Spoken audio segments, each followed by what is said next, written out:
Sunset, sunrise, sunset, swiftly flow the years. One season following another, laden with happiness and tears. Of course, in the movie, makita natin nga ang tatay nagahibi, ang nanay nagahibi, samtang ginahanap nila ang ilang anak para sa pagpakasal. Although the context is the context of marriage, it tells a story that life is indeed filled with happiness, but also life is filled with tears.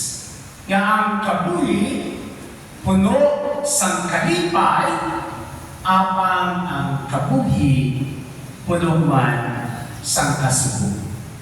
That's the paradox of life.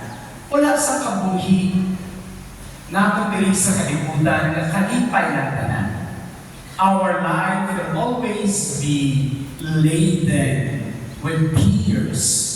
May panahon kita makabatyag sa kahadlok, may panahon gid nga kita makabatyag sa kasugo, may panahon gid nga kita nagahalad sa atong luha tungod sa mga kasugo na aton nabatyagan kag aton man na eksperyensya.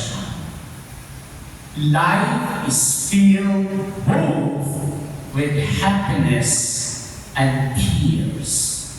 Ang atong ebanghelyo sa sininga aga nagtudlo sa aton sa isa nga pinaka-importante nga value, and that is the value of fear. Ang value sa kahadlok. Tanang kita makaagis ni because fear is phenomenal. Busin ganon, tanang kita makaagis ni, tanang kita makapatyag sa kahadlok.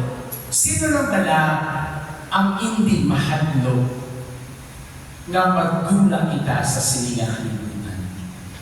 Sino bala ang hindi makahadlok na may madula sa atong kalimanan? Sino bala hindi makahadlok, lalo na mga estudyante sa panahon sa examinations?